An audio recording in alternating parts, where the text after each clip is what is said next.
जय हिंद स्टूडेंट्स। तो Edu fest channel में आपका स्वागत है।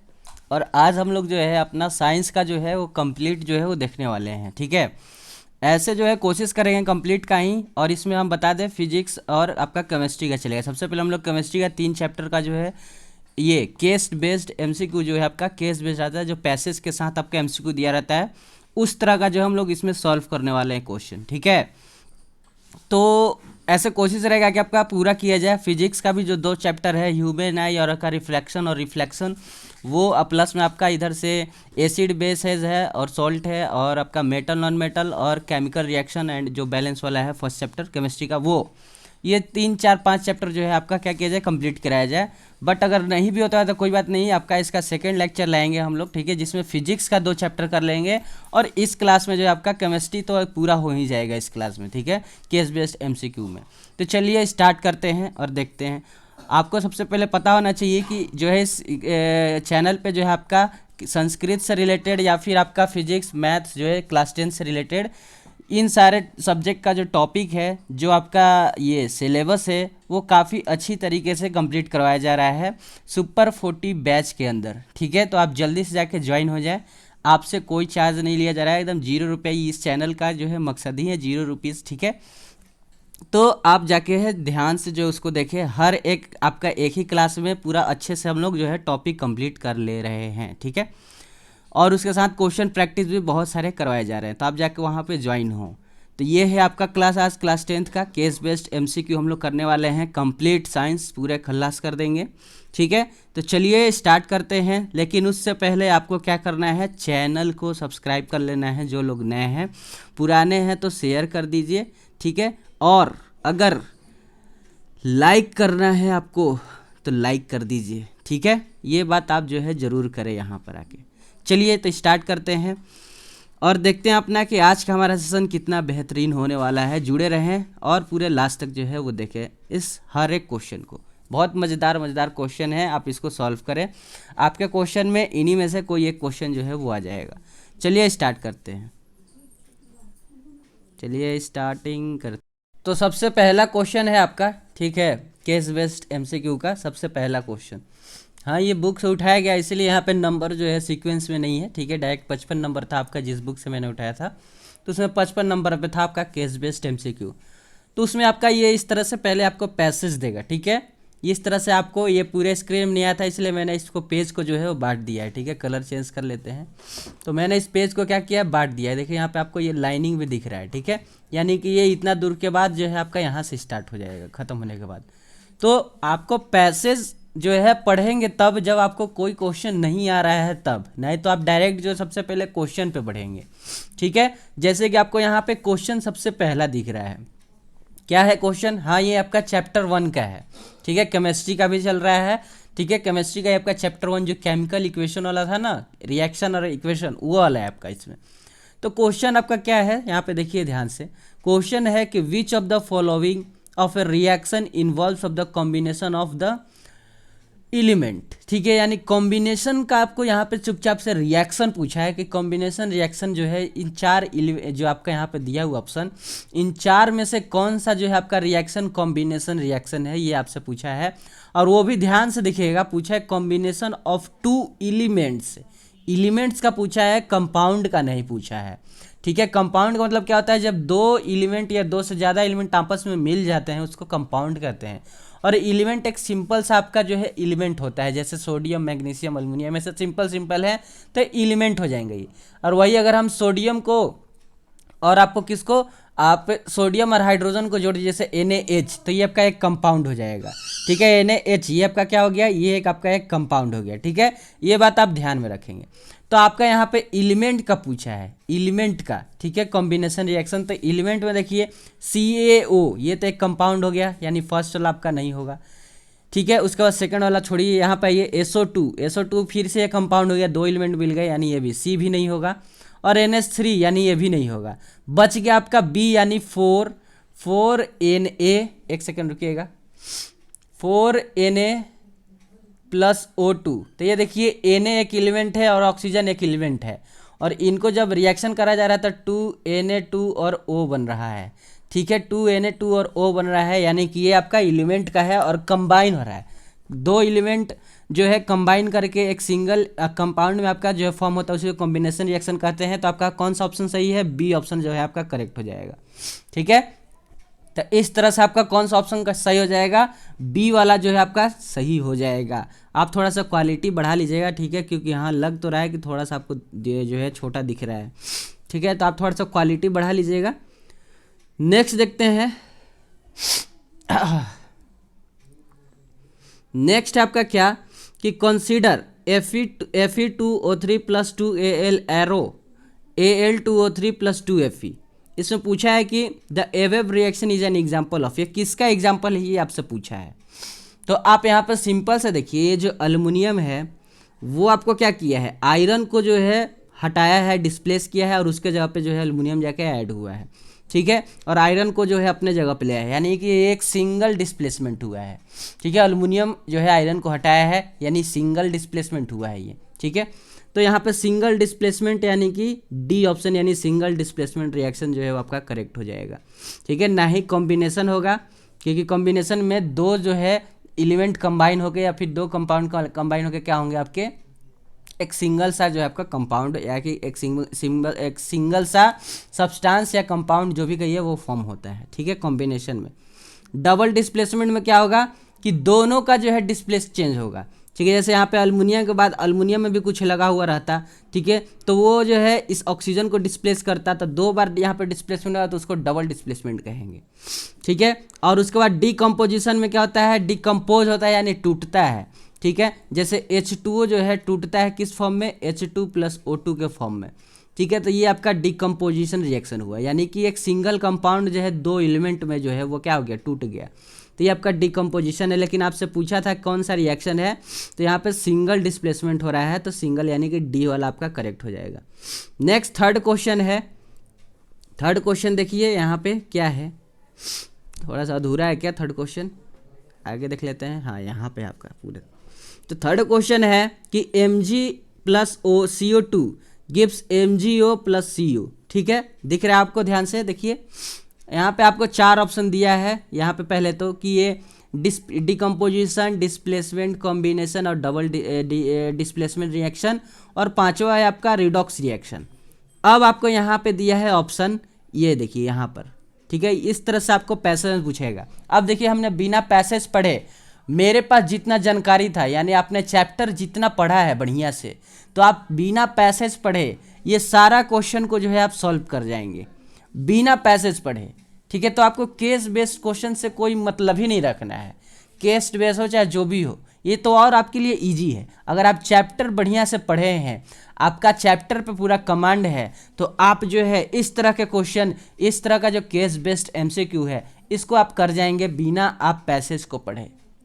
ठीक है, किसी किसी एथी में आपको क्वेश्चन में जो है किसी टाइप का क्वेश्चन आएगा जिसमें आपको पैसेज पढ़ना पड़ेगा, जैसे कि आगे है इसमें। इसी आपको वीडियो, इसी लेक्चर में मैं आपको आगे बताऊंगा। आप वीडियो में बने रहिएगा, और नए हैं तो चैनल को सब्सक्राइब कर दीजिएगा। ठीक है, तो मैं आपको बताऊंगा। चलिए अभी हम लोग आगे बढ़ जाते हैं इसमें। तो इसमें आपसे पूछा था 5 देने के बाद आपको यहाँ ऑप्शन दिया है। ए ऑप्शन है, मैं यहाँ पे साफ साफ लिख देता हूँ। ए ऑप्शन है कि फर्स्ट एंड क्या है? सेकेंड। बी ऑप्शन आपका है कि second and fourth. C option है आपका सेकेंड एंड फिफ्थ, और डी ऑप्शन है आपका फोर्थ एंड फिफ्थ। तो इसमें से क्या कौन सा सही है? ठीक है, यहाँ देखिए ये आपका रिएक्शन दिया हुआ है। अब रिएक्शन को देख के बताना है कि क्या ये आपका डीकम्पोजिशन रिएक्शन है, क्या ये डिस्प्लेसमेंट रिएक्शन है, क्या ये कॉम्बिनेशन रिएक्शन है, क्या ये डबल डिस्प्लेसमेंट रिएक्शन है, क्या ये रिडॉक्स रिएक्शन है, या फिर दो भी हो सकता है। कोई समझ में आया? कोई दो भी हो सकता है, यानी कि वो डिकम्पोजिशन और डिस्प्लेसमेंट दोनों हो सकता है ये रिएक्शन जो यहाँ पे दिया हुआ है। ठीक है, ये चीज़ आपको बताना है कि इसमें से कौन कौन होगा। तो जल्दी बताइए क्या होगा। यहाँ देखिए ये ऑप्शन यहाँ पे दिए हुए हैं, 4 ऑप्शन, तो जल्दी बताइए। चलिए अब हम बताते हैं ज़्यादा टाइम न लेते हुए। तो देखिएगा फ्रेंड, यहाँ पे आपका क्या होगा कि ये देखिए, पहले तो Mg जो है, Mg वो कॉपर को हटा के उसके जगह पे आ रहा है, यानी एक डिस्प्लेसमेंट रिएक्शन है। ठीक है, तो डिस्प्लेसमेंट रिएक्शन आपका कहाँ पर है? डिस्प्लेसमेंट रिएक्शन ये रहा सेकेंड वाले पे, यानी कि सेकेंड एक हो जाएगा। सेकेंड हो जाएगा तो आप काट दीजिए अब जो जो आपके पास सेकेंड के अलावा और कोई भी ऑप्शन दिख रहा है। तो जैसे आपका बी वाला कट जाएगा क्योंकि बी में आपका सेकेंड है ही नहीं। फिर उसके बाद डी वाला कट जाएगा, तो बी और डी आपका पूरी तरह से क्या हो चुका है, कट चुका है। ठीक है, अब आपके पास दो ऑप्शन है, फर्स्ट और सेकेंड पहला ऑप्शन में है, और जो आपका सी वाला ऑप्शन है उसमें सेकेंड और फिफ्थ है। ठीक है, तो आपका सेकेंड वाला तो हो चुका है, अब फर्स्ट और फिफ्थ देखना है।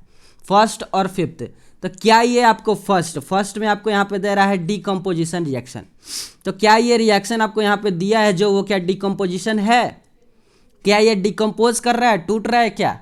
तो आप बोलेंगे नहीं ऐसा तो नहीं हमको दिख रहा है, यहाँ पे तो आपका सिर्फ चेंज डिस्प्लेस होते हुए दिख रहा है। Mg जो है कॉपर को हटा रहा है और उसके जगह पे जाके जुड़ रहा है, यानी कि फर्स्ट वाला आपका नहीं होगा।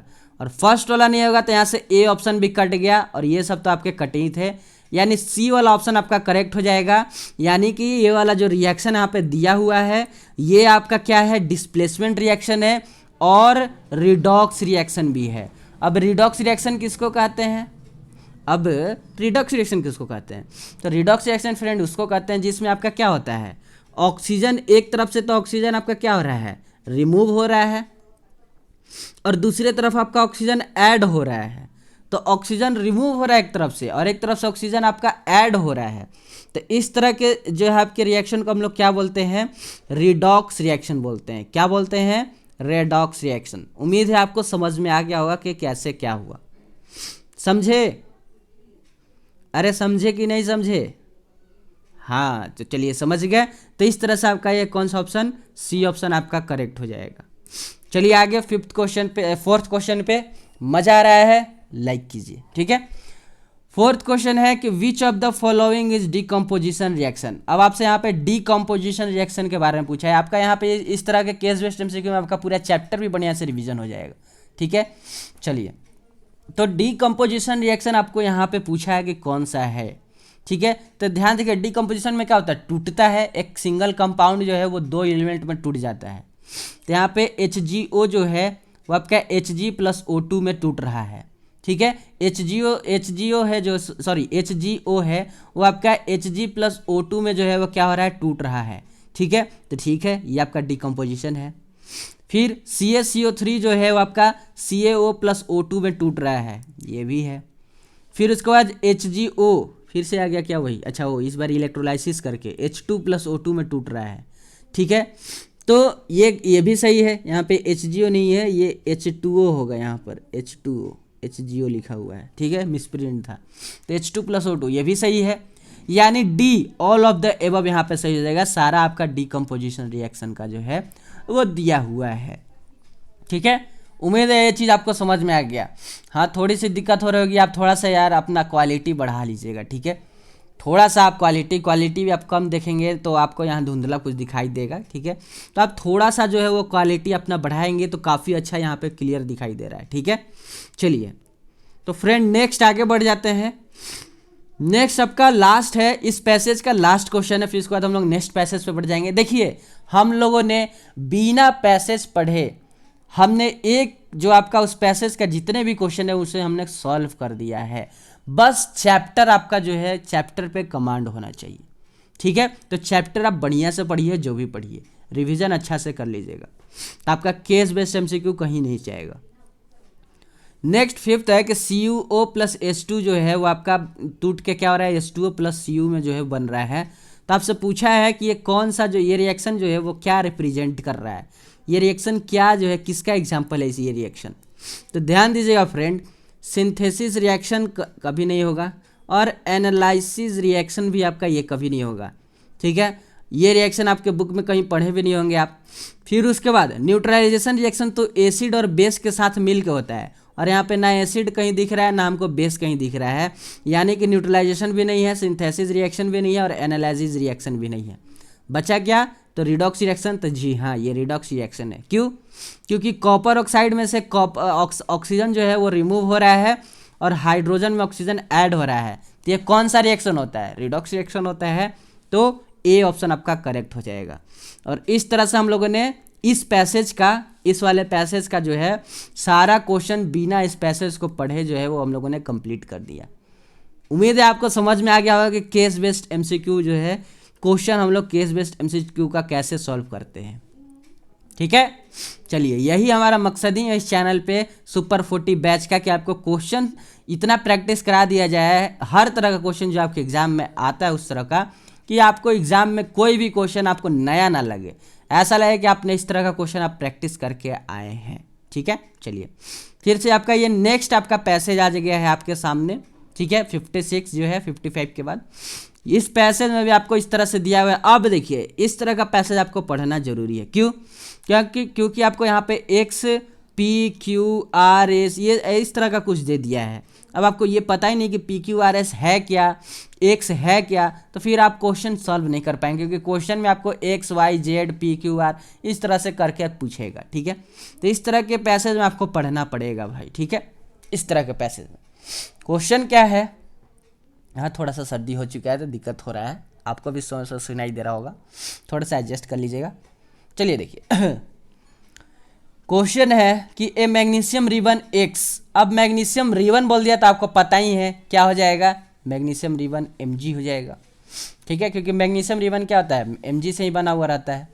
So was taken by 4 student, 4 student को जो है वो दिया गया है, P student, Q student, R student और S स्टूडेंट को, और ये लोग जो है वो क्लीन किए उसको एक सैंड पेपर से, 2 सेंटीमीटर का जो था वो मैग्नीशियम रिबन। ठीक है, उसको क्लीन किया गया सैंड पेपर से, and a pieces of coat, और जो उसका जो कोट निकला वो वाई है, जो उसका कोट निकला वो क्या है, वो वाई है जो उसमें से निकला है। Where taken in watch glass for 4 student. अब उन्होंने जो है क्या किया है कि उसको जो है वो एक ग्लास में रख दिए उन चारों स्टूडेंट ने, और उसके बाद उसको बर्न किया गया, उस एक्स चीज़ को यानी मैग्नीशियम को जो है बर्न किया गया, और वाई चीज़ को, दोनों को बर्न किया गया यूजिंग बर्नर। बर्नर यानी कि जो जलाने वाला जो आपको दिखते हैं सिलेंडर टाइप का छोटा छोटा जो आपको लैब में दिखता है, वो होता है बर्नर। ऑब्जर्वेशन देखा गया और उसको रिकॉर्ड किया गया यहाँ पर इस पे टेबल में।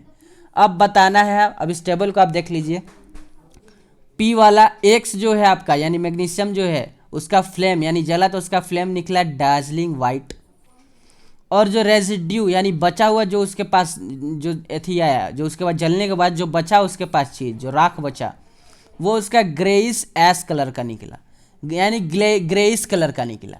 तो आपने अगर मैग्नीशियम का केस पढ़ा होगा तो आपको पता होगा कि मैग्नीशियम रिबन में तो डेजलिंग वाइट कलर का तो फ्लेम निकलता ही निकलता है, बट डेजलिंग वाइट कलर का फ्लेम जो है, या फिर आप बोल सकते हैं कि हाँ डेजलिंग वाइट कलर का फ्लेम तो निकलता ही निकलता है, बट जो इसका बचा हुआ चीज़ यानी जो पाउडर होता है वो पाउडर निकलता है, और वो भी कैसा पाउडर निकलता है, वाइट पाउडर निकलता है, न कि ग्रेइश पाउडर आपको निकलता है। ठीक है, वाइट पाउडर निकलता है न कि ग्रेइश पाउडर निकलता है। ठीक है, ये आपका मैग्नीशियम का आप अगर नहीं पढ़े हैं तो आप ये जान लीजिएगा हल्का सा। ठीक है, तो इस तरह का यहाँ पे आपको कोई ऑब्जर्वेशन दिया हुआ है। अब हम लोग बढ़ जाते हैं क्वेश्चन पे। ठीक है, ये ऑब्जर्वेशन आप क्वेश्चन के थ्रू जब जैसे जैसे पूछेगा तो आप ऑब्जर्वेशन देख देख के कीजिएगा सॉल्व। क्वेश्चन देखते हैं कि हमारा क्वेश्चन क्या है। क्वेश्चन पहला है कि correct observation was taken by the student. कौन सा स्टूडेंट जो है वो करेक्ट ऑब्जर्वेशन निकाला है मैग्नीशियम रिबन का। तो मैग्नीशियम रिबन का होता क्या है, मैग्नीशियम जब ऑक्सीजन से रिएक्ट करता है तो मैग्नीशियम ऑक्साइड बनता है, और ये जो है ये डैजलिंग वाइट कलर का इसका जो है क्या होता है, फ्लेम होता है, DW मैंने लिख दिया शॉर्ट में, और इसका जो पाउडर होता है, पाउडर निकलता है जो कि कैसा निकलता है, वाइट कलर का निकलता है।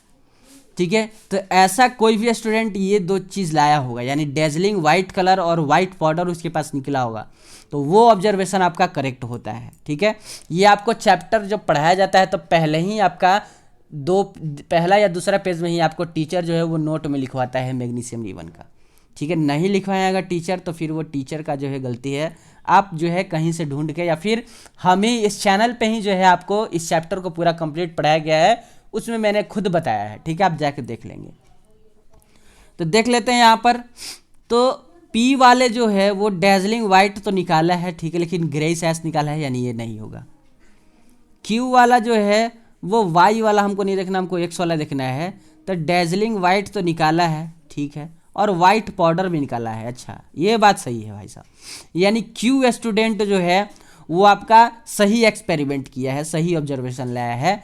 तो इसका आंसर क्या हो जाएगा, इसका आंसर यहाँ पर क्यू यानी बी वाला जो है वो करेक्ट हो जाएगा कि क्यू स्टूडेंट ने सही ऑब्जर्वेशन लाया है। ठीक है, नेक्स्ट सेकंड पे बढ़ जाते हैं कि when magnesium ribbon burn produce. अब मैंने अभी आपको रिएक्शन दिया था, मैग्नीशियम रिबन को बर्न करते हैं तो क्या निकलता है, मैग्नीशियम ऑक्साइड निकलता है, सिंपल सा है MgO। मैंने अभी रिएक्शन आपको दिखाया है। ठीक है, तो ये देखिए आपका यहाँ पे कंप्लीट हो गया इस तरह से। थर्ड है कि magnesium ribbon must cleaned before burning in air, so Q must जो क्लीन करते हैं मैग्नीशियम रिबन को, जो आपको वहाँ पे दिया भी हुआ था जब आप पैसेज पढ़े थे, कि वो स्टूडेंट ने पहले क्लीन किया उसको, उस लेयर को क्या किया, क्लीन किया। तो वो कौन सा लेयर था, किसको रिमूव किया उसने, अरे तो सिंपल सा है, उसने क्या रिमूव किया, जल्दी बताइए, जल्दी कीजिए, उसने क्या रिमूव किया, अरे सिंपल सा है सर जी, उसने मैग्नीशियम ऑक्साइड लेयर को रिमूव किया। क्यों, क्योंकि मैग्नीशियम जो है, मैग्नीशियम का जो रिबन था वो आपको जब एटमॉस्फेयर में था पहले, यानी जो नॉर्मल एटमॉस्फेयर में था, ठीक है, तो एटमॉस्फेयर में क्या है, एयर प्रेजेंस है, तो एयर के प्रेजेंस में पहले से ही उस मैग्नीशियम रिबन पे जो है वो मैग्नीशियम ऑक्साइड जो है वो बन जाता है, मैग्नीशियम ऑक्साइड का लेयर बन जाता है।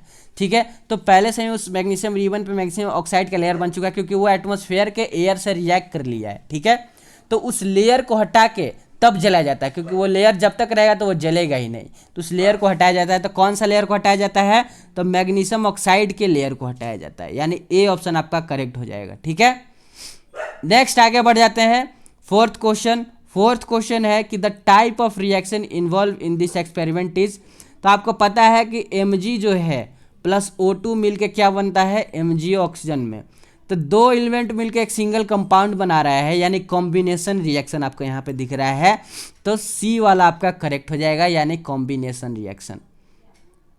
उम्मीद है आपको समझ में आया कि कौन सा रिएक्शन यहाँ पे करेक्ट है, कौन सा करेक्ट है, कॉम्बिनेशन होगा या फिर कंबशन होगा। कंबशन रिएक्शन यहाँ पे करेक्ट हो जाएगा, कॉम्बिनेशन नहीं, कंबशन, क्योंकि वहाँ क्या हो रहा है, हम लोग जला भी तो रहे हैं, हीट भी तो दे रहे हैं, हीट भी तो कर रहे हैं Mg को प्लस O2 को। यहाँ पे सब क्या करते हैं, बर्नर से, ये बर्नर जो है इस बर्नर से फ्लेम जलाते हैं और इस मैग्नीशियम रिबन को जो है वो क्या करते हैं, हम लोग जलाते हैं, यानी कंबशन रिएक्शन है वो, कॉम्बिनेशन नहीं है, सॉरी, कंबशन रिएक्शन होगा। ठीक है, तो यहाँ पे कौन सा रिएक्शन हो जाएगा, कंबशन रिएक्शन जो है वो करेक्ट हो जाएगा। उम्मीद है ये चीज़ आपको समझ में आया होगा। कौन सा रिएक्शन, कंबशन रिएक्शन, जलाते हैं हम लोग, हीट देते हैं तो कंबशन रिएक्शन होता है। ठीक है, तो आपका यहाँ पे कंबशन रिएक्शन करेक्ट हो जाएगा। नेक्स्ट आपका कि द येलोइश फ्लेम इंडिकेट, जो येलोइश फ्लेम उसमें निकलता है, येलो रंग का जो फ्लेम निकलता है जलने से, ठीक है, कोई भी चीज़ जला रहे हैं तो आप उसमें जो येलो रंग का फ्लेम निकलता है वो क्या इंडिकेट करता है, क्या वो कहता है कि कंप्लीट कंबशन हो गया है, क्या वो कहता है कि flame is not very hot, कि जो फ्लेम निकल रहा है वो ज़्यादा गर्म नहीं है, या फिर वो बोलता है कि इनकम्प्लीट कंबशन, कि वो कंबशन सही से जल नहीं रहा है, कंप्लीट नहीं है, इनकम्प्लीट है, या फिर ऑक्सीजन सप्लाई जो है काफ़ी ज़्यादा हो गया है, ये बोलता है येलोइश कलर जो फ्लेम निकलता है। जल्दी बताइए क्या होगा। टाइम ना लेते हुए मैं आपको बता दूं कि वो होता है इनकम्प्लीट कंबशन। वो शो करता है कि जो वहाँ पे कंबशन हुआ है वो आपका इनकम्प्लीट हो रहा है, क्योंकि ऑक्सीजन का मात्रा जो है वहाँ पे ज़्यादा नहीं है, बहुत कम ऑक्सीजन उसको मिल रहा है, तो कंबशन भी क्या होगा, बहुत ही कम होगा, यानी इनकम्प्लीट कंबशन होगा। कंप्लीट कंबशन कब होता है, जब ऑक्सीजन का मात्रा जो है वहाँ पर अच्छा है, यानी काफ़ी अच्छा से वहाँ पे ऑक्सीजन उसको मिल रहा है, तो कोई भी चीज़ के पास ऑक्सीजन काफ़ी अच्छे से मिलता है तो वो पूरी तरह से जल जाता है, और वहाँ पे ऑक्सीजन का मात्रा है ही नहीं तो वो क्या कर जाएगा, वो जलेगा नहीं, इनकम्प्लीट कंबशन होगा। ठीक है, जैसे आपका ये जो है आपका मोमबत्ती है, ठीक है, ये आपका मोमबत्ती है, अब ये यहाँ पे ये जल रहा है, ठीक है, क्योंकि यहाँ के एटमॉस्फेयर में काफ़ी ज़्यादा एटमॉस्फेयर में एयर प्रेजेंस है, ऑक्सीजन प्रेजेंस है, तो ये पूरी तरह से जल जाएगा। ठीक है, बट इसके ऊपर मैं क्या करूँ, एक ग्लास ला के रख दूँ, एक ऊपर में इसके ऊपर एक ग्लास ला के ऐसे रख दूँ, तो इस ग्लास के अंदर जितना एटमॉस्फेयर है उसके अलावा इस ग्लास के अंदर जितना एटमॉस्फेयर पहले से प्रेजेंट है, वो जब तक वो एयर उस ग्लास के अंदर प्रेजेंट है तब तक तो ये जलेगा फ्लेम, और जैसे ही उस ग्लास के अंदर का सारा जो एयर है वो जल जाएगा तो फिर अंदर ग्लास में कोई एयर बचेगा नहीं, तो ये मोमबत्ती क्या हो जाएगा, वहीं पर ये मोमबत्ती क्या हो जाएगा, जल्दी बताइए, वहीं पर ये मोमबत्ती बुझ जाएगा। अब ये मोमबत्ती वहीं पे बुझ जाएगा तो इतना आपका मोमबत्ती बच जाएगा, तो इनकम्प्लीट कंबशन हो गया इसका, यानी कि एयर नहीं था तो इनकम्प्लीट कंबशन ये हो गया। ठीक है, तो ये बात आप ध्यान रखिएगा कि क्या हो जाएगा, इनकम्प्लीट कंबशन यहाँ पे सही हो जाएगा 5th का। ठीक है, चलिए आगे बढ़ जाएं। तो इस तरह से हम लोगों ने क्या किया, ये वाले पैसेज को भी हम लोगों ने कंप्लीट कर लिया, 56 वाले को भी। ठीक है, नेक्स्ट आगे बढ़ जाते हैं फ्रेंड, नेक्स्ट वाले पैसेज पे। ये रहा पैसेज, इसमें आपको PQRS दिया नहीं है, कोई भी चीज़ XYZ दिया नहीं है, तो हमको पैसेज पढ़ने का कोई ज़रूरत नहीं है, हम बिना पैसेज पढ़े ही अब इसको सॉल्व करेंगे। ठीक है, अब आपको उम्मीद है समझ में आएगा कि किस वाले टॉपिक, किस तरह का चीज़ में हम लोग पैसेज पढ़ेंगे और किस तरह के चीज़ में हम लोग पैसेज नहीं पढ़ेंगे। और आपने चैप्टर ढंग से पढ़ा ही नहीं है तो फिर तो आप इस तरह का क्वेश्चन का जो है आप छोड़ ही दीजिए कि आप इस तरह का क्वेश्चन सॉल्व कर पाएंगे। थोड़ा सा आपको ढंग से चैप्टर जो है वो कम आपके पास जो है होल्ड करके रखना होगा, तब आप इस तरह का क्वेश्चन जो है बिना पैसेज पढ़े ही आप सॉल्व कर देंगे। ठीक है, चलिए तो आ जाते हैं 57 वाले पे, पैसेज पढ़ने की कोई ज़रूरत नहीं है। ठीक है, तो चलिए 57 वाले में है कि the corrosion of iron is also called, जो आयरन पे जो कोरोजन लगता है, ठीक है, जो जंग लगता है, उसका दूसरा नाम क्या है, क्या ऑक्सीडेशन है, क्या रिडक्शन है, क्या कैल्सिनेशन है, या फिर रस्टिंग है। तो सिंपल सा है, हम उसको रस्टिंग बोलते हैं, आयरन पे जो जंग लगता है। ठीक है, उम्मीद है आपको समझ में आया, समझ में आया ना। चलिए नेक्स्ट देख लेते हैं, the factors responsible for the corrosion are, ये जो फैक्टर रिस्पॉन्सिबल है कोरोजन के लिए वो क्या है, कौन से फैक्टर जो है वो कोरोजन के लिए रिस्पॉन्सिबल हैं। तो फ्रेंड याद रखिएगा, कोरोजन के लिए कौन कौन से फैक्टर जो है रिस्पॉन्सिबल होते हैं, मैं पहले आपको बता दूं।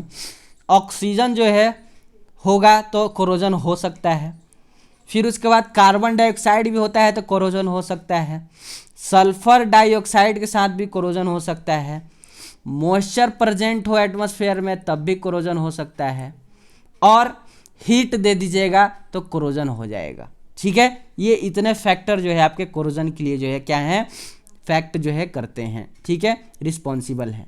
तो यहाँ पे देखिए ऑक्सीजन और मॉइस्चर हाँ है, कार्बन डाइऑक्साइड गैस और वाटर हाँ होता है, मॉइस्चर जो है तब भी क्या कर जाएगा, रिस्पॉन्सिबल होता है रस्टिंग के लिए। हीट एंड एसिड रेन होता है तब भी आपका क्या होता है, जो आयरन है वो क्या होता है, उस पर जंग लग जाता है, तो ये भी आपका रिस्पॉन्सिबल है। यानी यहाँ पर आपका डी यानी ऑल ऑफ द एबव आपका करेक्ट हो जाएगा। ठीक है, सेकेंड है आपका डी यानी ऑल ऑफ द एबव जो है आपका करेक्ट हो जाएगा। नेक्स्ट देखते हैं फ्रेंड, थर्ड वाला, the black coating of silver is due to the presence of, जो सिल्वर पे जो ब्लैक कोटिंग होता है वो किसके प्रेजेंस में होता है, इन एयर, हवा में, हवा में किसके प्रेजेंस में होता है। तो याद रखिएगा एयर के साथ जो है, यानी जो आपका सिल्वर है, सिल्वर वो हाइड्रोजन किसके साथ, हाइड्रोजन सल्फाइड के साथ, यानी H2S के साथ, H2S के साथ जो सिल्वर है, जो सिल्वर है H2S हाइड्रोजन सल्फाइड के साथ जो है वो रिएक्ट करता है किसके, in the presence of air, हवा में, हवा में जो है वो H2S यानी हाइड्रोजन सल्फाइड के साथ जो है वो रिएक्ट करता है सिल्वर, और उसके बाद जो है वो एक ब्लैक कोटिंग जो है उस पे आ जाता है, किसके साथ, H2S के साथ, यानी हाइड्रोजन सल्फाइड यानी C वाला आपका करेक्ट हो जाएगा। ठीक है, ये चीज़ आप ध्यान रखिएगा, कुछ याद कर लीजिएगा, यहाँ से आपको कुछ याद करने के लिए भी मिल जाएगा, तो आप कुछ याद भी कर सकते हैं। फोर्थ है कि the rusting process in type of the reaction, rusting process जो है किस टाइप का रिएक्शन है ये आपसे पूछा है। तो रस्टिंग में आप खुद से जान सकते हैं कि रस्टिंग आपका किस टाइप का रिएक्शन है, आप खुद से जान सकते हैं। रस्टिंग में क्या होता है, किसी एक से ऑक्सीजन निकलता है और किसी में ऐड हो जाता है, और यहाँ से ऑक्सीजन निकला है यानी यहाँ से रिमूवल हुआ है ऑक्सीजन का ऐड होना और ऑक्सीजन का रिमूवल होना कौन सा रिएक्शन होता है, रिडॉक्स रिएक्शन होता है, क्योंकि ऑक्सीजन ही आपका क्या होता है, रस्टिंग के लिए सबसे ज़्यादा मेन फैक्टर होता है। हवा से ही जो है और मॉइस्चर से ही और हवा से ही जो आपका रस्टिंग जो है ज़्यादातर होता है। ठीक है, तो यहाँ पे क्या हो जाएगा, रिडॉक्स रिएक्शन जो है आपका करेक्ट हो जाएगा, बाकी ये सारा जो है आपका क्या है, गलत है। ठीक है, चलिए नेक्स्ट फिफ्थ है, which of the following method is not use for prevention of corrosion method. Corrosion method के जो बचने का तरीका है इसमें से नॉट पूछा है, ध्यान रखिएगा। यहाँ पे क्या पूछा है आपसे फ्रेंड, नॉट पूछा है कि कौन सा जो है आपका प्रोसेस यहाँ पे नहीं होगा कोरोजन से बचने के लिए। तो यूजिंग एंटीऑक्सीडेंट, क्या ये नहीं है? क्या पेंटिंग करेंगे तो हम बच नहीं सकते हैं कोरोजन से? गैल्वेनाइजेशन और इलेक्ट्रोप्लांटिंग, कौन सा इसमें से मेथड नहीं है जिसे हम लोग यूज नहीं करेंगे? किसमें? रस्टिंग ऑफ आयरन के लिए या फिर कोरोजन के लिए, जल्दी बताइए। Yes yes sir, using antioxidant. क्यों? क्योंकि एंटीऑक्सीडेंट तो सर जी फूड के लिए होता है। फूड को बचाने के लिए हम लोग किसका यूज करते हैं? एंटीऑक्सीडेंट का यूज करते हैं। बाकी पेंटिंग, गैल्वेनाइजेशन और इलेक्ट्रोप्लांटिंग हम लोग कोरोजन के लिए करते हैं। ठीक है, कोरोजन के लिए करते हैं। बहुत अच्छी बात, आप लोग पढ़ रहे हैं। ठीक है, चलिए, तो हम लोगों ने 57 पैसेज को भी कंप्लीट किया। लास्ट इस चैप्टर का पैसेज है, उसके बाद हम लोग next chapter acid, base and salt पे बढ़ जाएंगे। ठीक है, तो लास्ट इस चैप्टर का है पैसेज। देखिए पैसेज में XYZ कहीं नहीं है, तो हम आगे बढ़ जाएंगे, क्वेश्चन पे डायरेक्ट आ जाएंगे। ठीक है, क्वेश्चन क्या है? क्वेश्चन है कि which of the following food items become oxide if place of a few hours in open. यानी आपने किसी अपने टिफिन बॉक्स में से, टिफिन बॉक्स में आपके पास कोई भोजन है, आप उसका ढक्कन जो है निकाल के और रख दिए कहीं साइड में। अब ये फूड जो है, कौन सा इन चारों ऑप्शन में से कौन सा ऐसा फूड है जो कुछ आवर बाद जो है उसमें ऑक्सीडेशन हो जाएगा, हवा लग जाएगा बहुत जल्दी? कौन सा ऐसा फूड में? क्या डार्क ग्रीन वेजिटेबल में?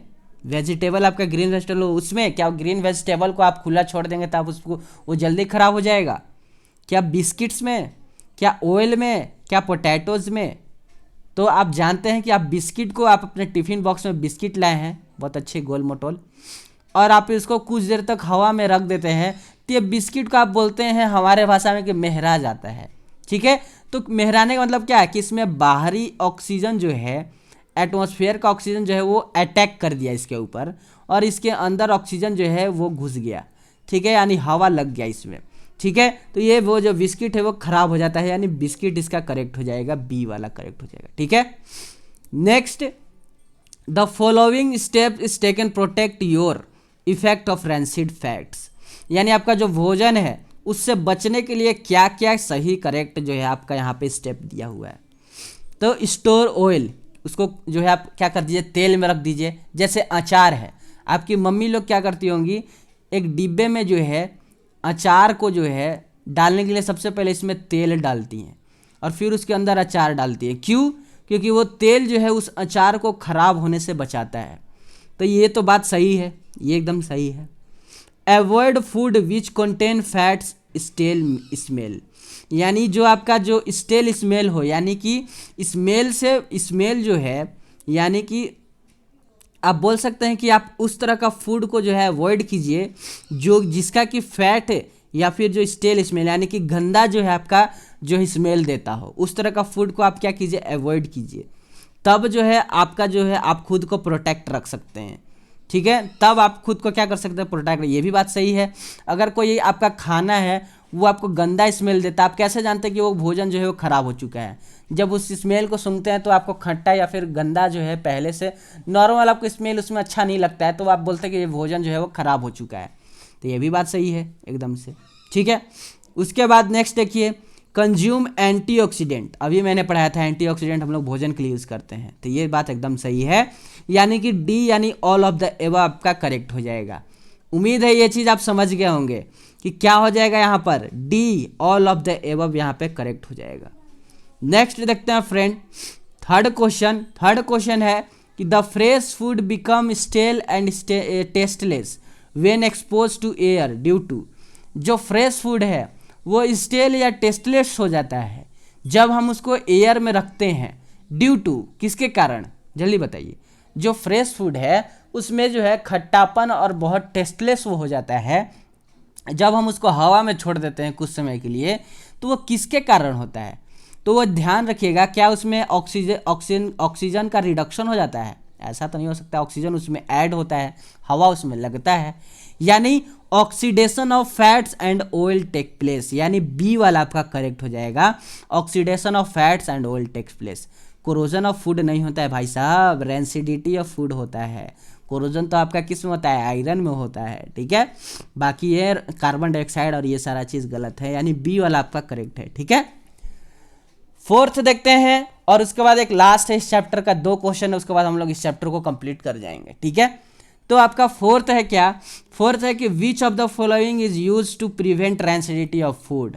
ये तो आपको पता है कि एंटीऑक्सीडेंट होता है और कोई नहीं होगा, विनेगर और स्पीसीज यानी मसाला आपका नहीं होता है बचने के लिए, फूड को बचाने के लिए, ठीक है। आपका कौन सा करेक्ट है, एंटीऑक्सीडेंट जो है वो आपका करेक्ट हो जाएगा। टाइम ना लेते हुए मैं जल्दी जल्दी करा दे रहा हूँ आपको, ठीक है, क्योंकि आपका एग्जाम का डेट शीट निकल चुका है ना, इसीलिए। The packed food is like to potato chips, जैसे आप जो है चिप्स खरीदने आते हो दुकान में और देखते हैं कि उस पैकेट में जो है कुछ गैस भरा हुआ रहता है, ठीक है, तो वो कौन सा गैस होता है ये आपसे पूछा है।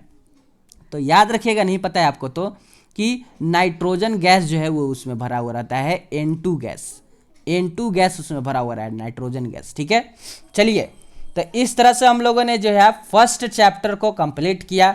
अब हमारा next chapter acid bases and salt आ जाता है।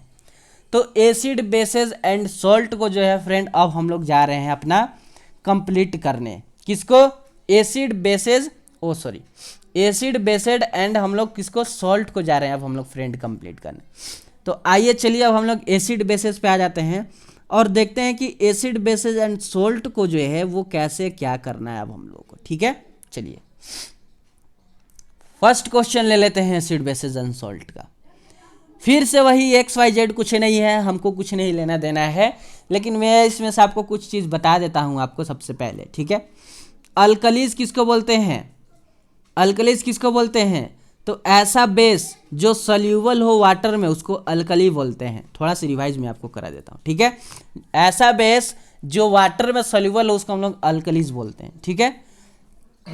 एक्वस सोल्यूशन मतलब जो आपका उसमें वाटर का मात्रा हो उसको हम लोग एक्वस सोल्यूशन बोलते हैं, जब उसमें वाटर का क्या हो, मात्रा हो, ठीक है, उसको हम लोग एक्वस सोल्यूशन बोलते हैं। ये भी चीज़ आप ध्यान रखिएगा।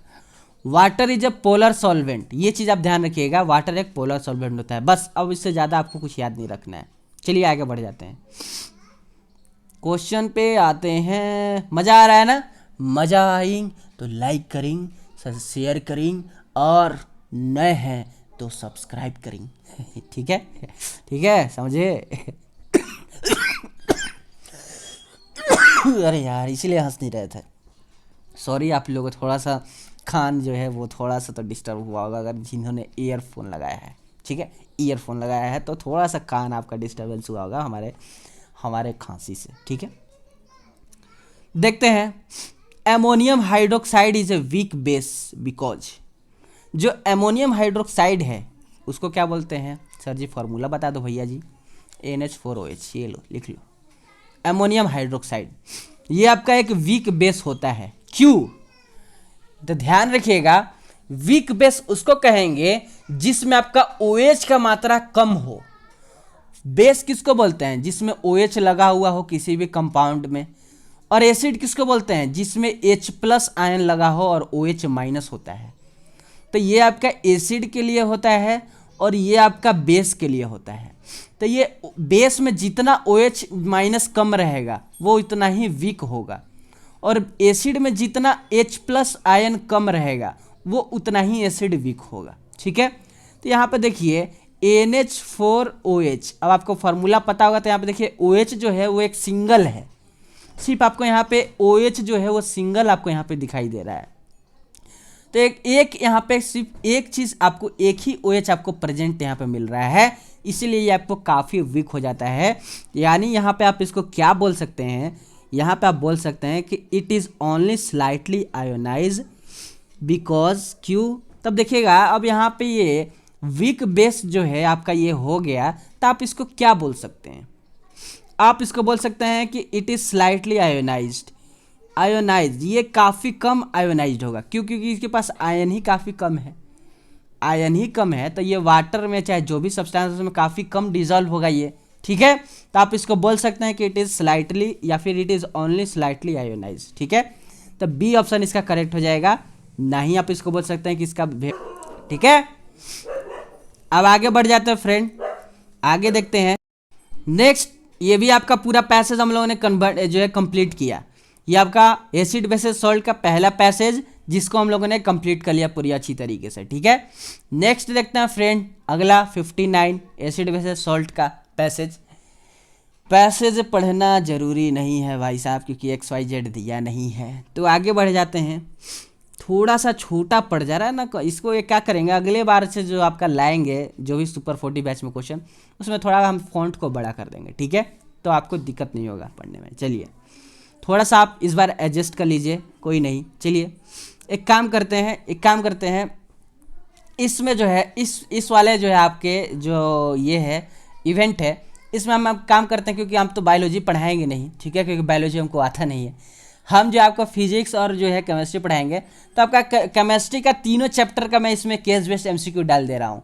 और जो नेक्स्ट क्लास लाऊंगा उसमें आपको फिजिक्स का जो 2 चैप्टर आ रहा है, एक आपका रिफ्रैक्शन से आ रहा है और दूसरा आपका आ रहा है किससे, ह्यूमन आई से, ठीक है। तो ये ह्यूमन आई और रिफ्लेक्शन का जो है केस बेस्ड MCQ जस्ट मैं इस क्लास के बाद आपको जो है प्रोवाइड करा दूंगा नेक्स्ट डे या फिर उसके अगले नेक्स्ट में, ठीक है। क्योंकि कंटेंट तो मैं आपका पूरा बना चुका हूं, ठीक है। मैं एक काम करूंगा, जो रिफ्रैक्शन वाला है और ह्यूमन आई का है उसका मैं फॉन्ट को बड़ा कर दूंगा और मैं उसको पढ़ा दूंगा, ठीक है। अब इसमें मैं एसिड बेसेस और नॉन मेटल और मेटल का जो है आपका केमिस्ट्री में मैं इसको जो है इसमें कंप्लीट करा देता हूँ। यानी कि आपका ये वाला लेक्चर में आपका पूरा केमिस्ट्री जो है मैं आपको केस बेस्ड MCQ वाला जो है वो करा देता हूँ।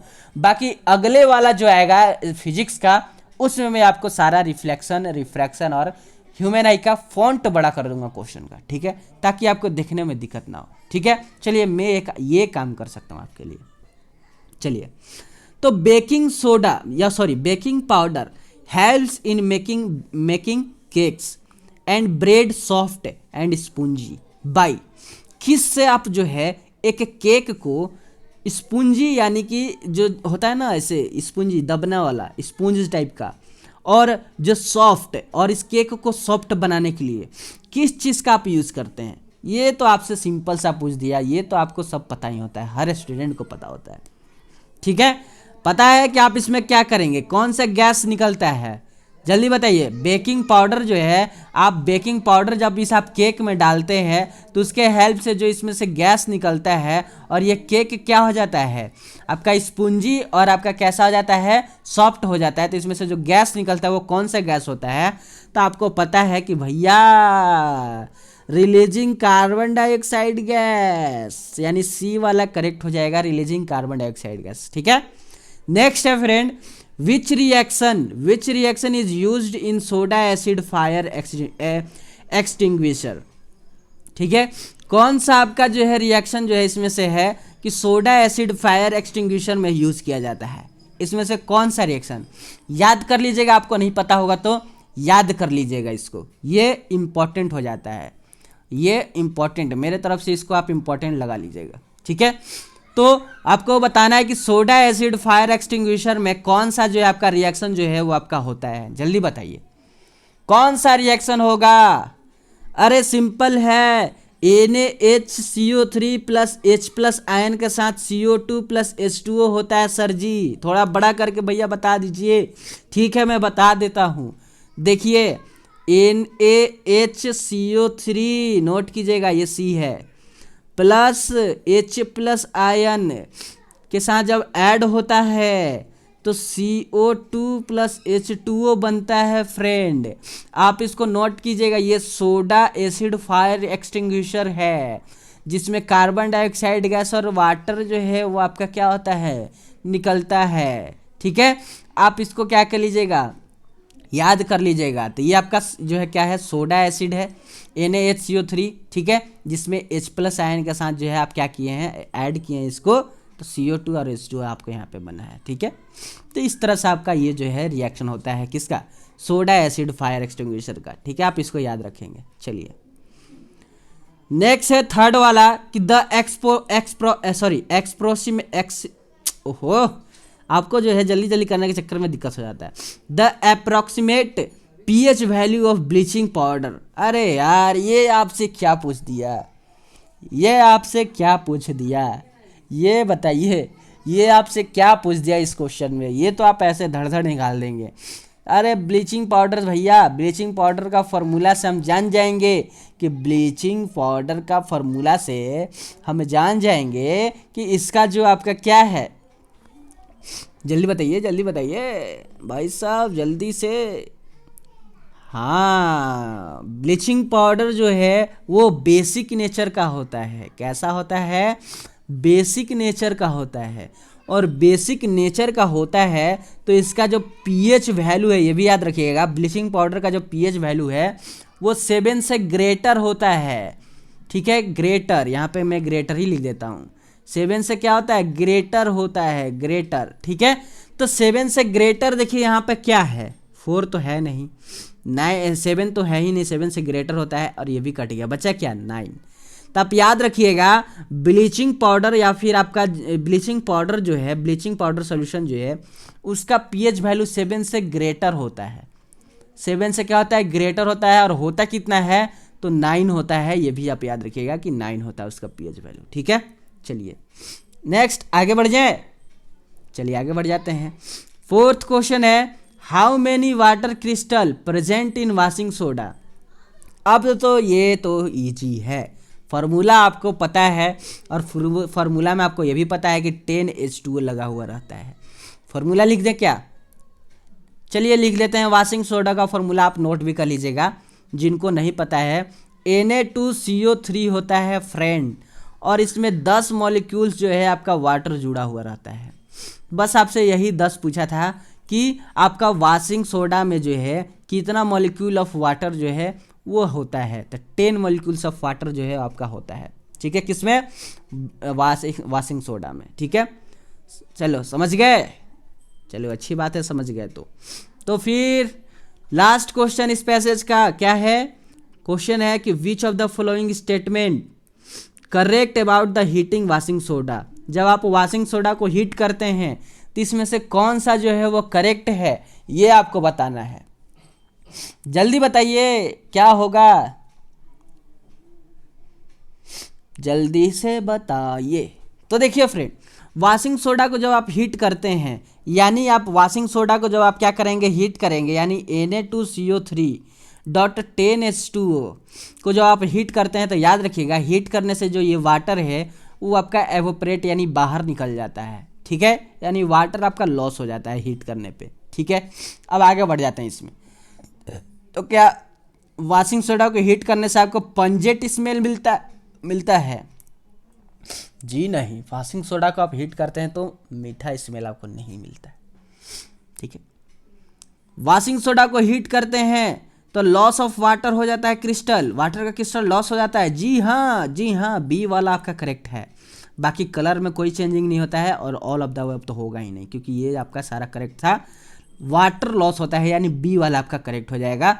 इस तरह से हम लोगों ने इस चैप्टर का भी दो केस बेस्ड एमसीक्यू कंप्लीट किए हैं हम लोगों ने। नेक्स्ट आगे बढ़ जाते हैं, आगे देख लेते हैं हमारा आगे का क्या है। आगे आया हमारा 60वां केस बेस्ड एमसीक्यू बुक के हिसाब से। ठीक है, बुक के हिसाब से आपका सीक्वेंस वाइज में। अब 60वां वाला में ये क्या कर दिया है? अच्छा, 60वां वाला में आपका ये पूरा यहाँ तक है, फिर इसको 61 का है ये सारा यार, ये फिर आपका ये मेटल्स नॉन मेटल्स, ये आपका फिर इसके बाद देख से चलो 2 क्वेश्चन है, उसके बाद आपका मेटल नॉन मेटल स्टार्ट हो जाएगा। चलिए 60 क्वेश्चन में 4 ही क्वेश्चन है, 5 नहीं है, इसमें 4 क्वेश्चन है। हम लोग ने 5-5 बनाया गया। 60 वाले में आपका सिर्फ 4 क्वेश्चन है, इसको जल्दी से सॉल्व कर लेते हैं। बहुत छोटा पैसेज भी है। ठीक है, तब पढ़ना चाहते हैं तब पढ़ लेंगे, लेकिन पढ़ने की कोई ज़रूरत नहीं है अगर आप चैप्टर बढ़िया से पढ़े हैं तो। ठीक है, चलिए क्वेश्चन क्या है? क्वेश्चन है कि which of the following characteristics of base, base का कैरेक्टरिस्टिक कौन देता है भाई साहब? तो क्या बेस जो है वो ब्लू को रेड में कन्वर्ट करता है? जी नहीं, वो रेड को ब्लू में कन्वर्ट करता है। Turn phenolphthalein pink from colourless, yes yes yes, ये सही है। फिनोल्फथालीन जो है आपका उसको पिंक से कलरलेस में कन्वर्ट करता है। ओह गलत क्यों मैं कर रहा हूँ, ये एकदम सही है, बी वाला आपका करेक्ट हो जाएगा। फिनेल्फ्थैलीन एक इंडिकेटर होता है, ठीक है, इंडिकेट करने वाला, जैसे आपका लिटमस पेपर है। तो ये क्या करता है, ये पिंक कलर को कलरलेस में चेंज कर देता है जब हम उसको बेस में डालते हैं तो, ठीक है। तो आपका क्या हो जाएगा, बी वाला करेक्ट हो जाएगा बेस कैरेक्टरिस्टिक्स बताने के लिए। कौन सा, बी वाला करेक्ट हो जाएगा। बाकी इसके बाद डिकम्पोजिशन कार्बोनेट्स ये नहीं होगा। और H प्लस आयन, तो जब ये बेस है तो H प्लस आयन कहाँ से देगा ये, ठीक है, तो ये भी गलत हो जाएगा, बी वाला करेक्ट हो जाएगा। सेकेंड है strength of base can be explained on the base of, base के स्ट्रेंथ को हम लोग कैसे एक्सप्लेन कर सकते हैं। अब तो ये आपके लिए हलवा क्वेश्चन है, बेस को स्ट्रेंथ को हम लोग कैसे एक्सप्लेन कर सकते हैं। क्या, कंसंट्रेशन इन सॉल्यूशन, सॉल्यूशन में कंसंट्रेशन के हिसाब से, जी हाँ ठीक है। डिग्री ऑफ आयोनाइजेशन, आयोनाइजेशन किस डिग्री से जो है आयोनाइज हो रहा है वाटर में या फिर कहीं भी, आयंस के डिग्री से हम लोग पता लगा सकते हैं, यह भी बात सही है।